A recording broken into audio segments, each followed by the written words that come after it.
여러분 안녕하십니까? 이어서 광주 MBC 5시 뉴스입니다. 오는 13일 김영록 전남지사가 무안군 도민과의 대화를 개최하는 가운데 군공항 무안 이전을 반대하는 무안 군민들이 강경 투쟁을 예고하고 나섰습니다.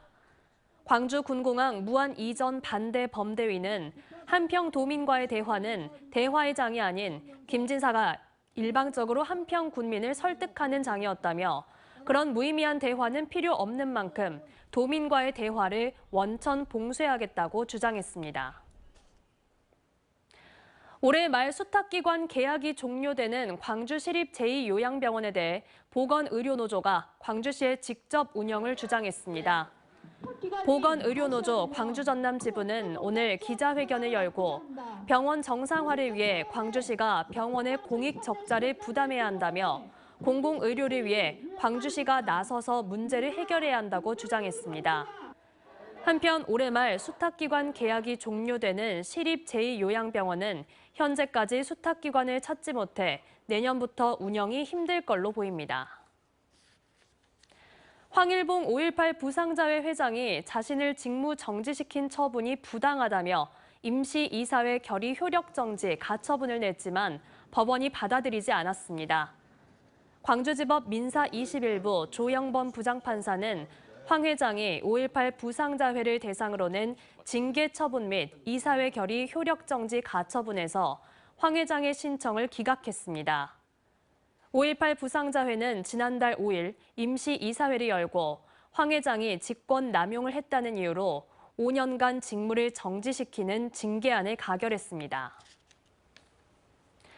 빗길속 제한속도 시속 48km 구간에서 123km로 달리다 사고를 내 상대편 차량 탑승자 3명을 숨지게 한 20대 운전자에게 금고형이 선고됐습니다. 광주지법 형사 1단독 하종민 부장판사는 교통사고 처리 특례법 위반 혐의로 기소된 이모 씨에 대해 금고 3년형을 선고했다고 밝혔습니다. 이 씨는 지난해 7월 14일 광주 광산구의 한 도로에서 같은 방향에서 차선을 변경하던 SM3 차량을 들이받는 사고를 내 차에 타고 있던 남녀 3명이 숨졌습니다. 광주 북부경찰서는 10대 제자를 성폭행한 혐의를 받고 있는 광주 모 중학교 운동부 코치인 30대 남성을 구속해 검찰에 넘겼습니다. 이 남성은 올해 광주 모 중학교 운동부 10대 여학생을 자신의 숙소로 불러 성폭행한 혐의를 받고 있습니다. 경찰 조사 결과 추가 피해 학생은 없고 이 남성은 혐의를 일부 인정한 것으로 알려졌습니다. 광주문화방송과 광주 남구가 양림동에 있는 오픈 스튜디오 운영과 관련해 업무 협약을 맺었습니다.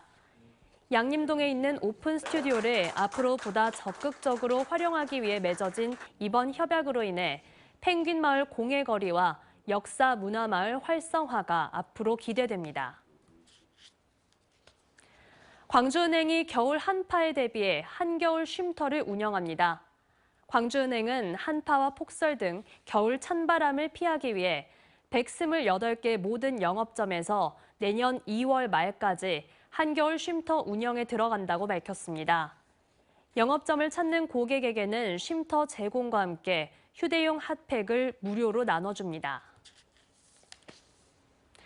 광주시가 직접 투자해 만든 자율주행 셔틀버스가 첫 운행에 들어갔습니다. 광주시는 한국자동차연구원과 지역 기업 등이 투자해 만든 자율주행 셔틀버스 카모를 계룡대 육군본부 내 3.26km 구간에서 군 장병들을 대상으로 하루 3회 운행한다고 밝혔습니다.